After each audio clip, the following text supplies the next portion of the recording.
मोहम्मद सलमान बिन मोहम्मद इरफान अरबी ज़ुबान में आप हजरात के सामने अक़ीदे ख़त्म नबूवत के उन्वान पर गुफ्तगू फरमाएंगे। जामिया इस्लामिया जामिया इल्म व अमल टंडवा।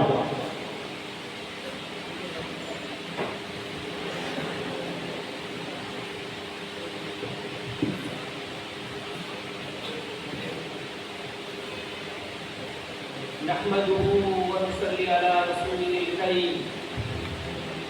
अम्मा बाद फ़अऊज़ु बिल्लाहि मिनश शैतानिर रजीम। बिस्मिल्लाहिर रहमानिर रहीम। क़ाल तआला फ़िल क़ुरआनिल मजीद वल फ़ुरक़ानिल हमीद। मा कान मुहम्मद अबा अहदिन मिन रिजालिकुम वलाकिन रसूलल्लाहि व ख़ातमन नबिय्यीन व कान अल्लाहु बिकुल्लि शैइन अलीमा। वक़ाल नबी सल्लल्लाहु अलैहि वसल्लम अन थौबान क़ाल अलैहि सलातु वस्सलाम इन्नहु सयकूनु फ़ी उम्मती कज़्ज़ाबून सलासून कज़्ज़ाबून यज़अमु कुल्लुहुम अन्नहु नबी व अना ख़ातमुन नबिय्यीन ला नबिय्य बअदी। रवाहु बुखारी।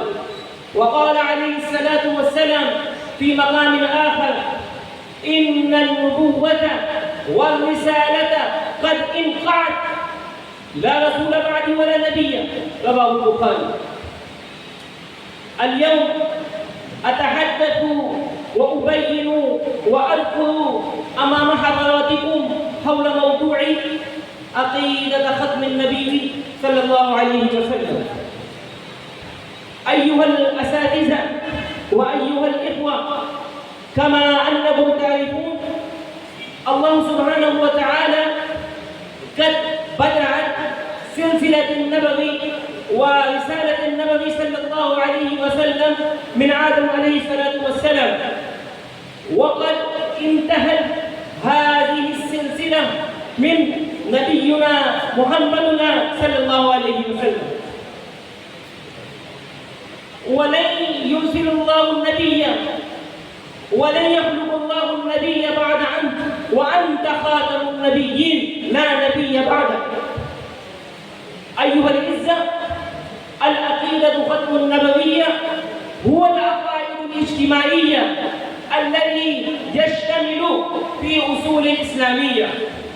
فهذا إيماننا وإيمانهم وإيمانكم وأنت خاتم النبيين لا نبي بعدك. فهذا إيماننا كما جاء في القرآن المجيد أكثر من 100 مرات. أحدهم ما كان محمد أبا أحد من رجالكم ولكن رسول الله وخاتم النبيين وكان الله بكل شيء عليما. وكما جاء في الحديث النبوي صلى الله عليه وسلم أكثر من 200. أحدهم إن النبوة والرسالة قد انقعد لا رسول بعد ولا نبي. وأما في هذه الزمن هو الشخص الذي يأتي مية فهو يقول أنا آخر النبي، وهو رجل مرتخب معتد فهو واجب القتل.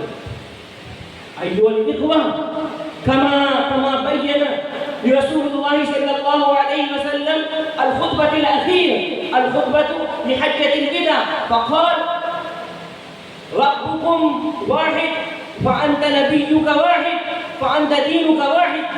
فلا شك فيه، فلا شك بهذا الدليل.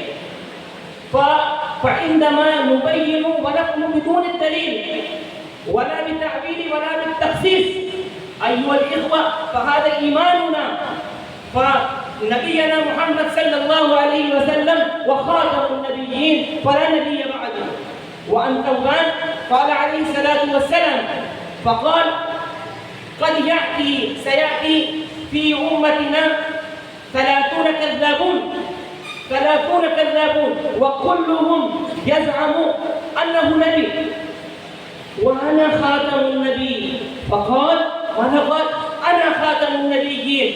فقال تنبيهة واضحة ماذا قال؟ أنا خاتم النبيين لا نبي بعدي. فهذا لا يوجد أشياء، ما عندنا البقية أشياء أي نقول فعندنا آخر.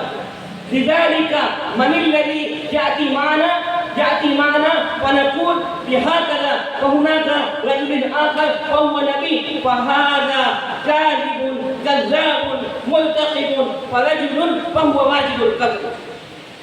لذلك فالآن نريد في الأخير أن نفهم العقيدة النبوي صلى الله عليه وسلم صحيحا واضحة، لأنه هو الشخص الذي لا يصحح العقيدة النبوية فلا يكون إيمانا كاملا. لذلك نريد أن نفهم صحيحا واضحة عقيدة النبي صلى الله عليه وسلم. وآخر دعوانا أن الحمد لله رب العالمين.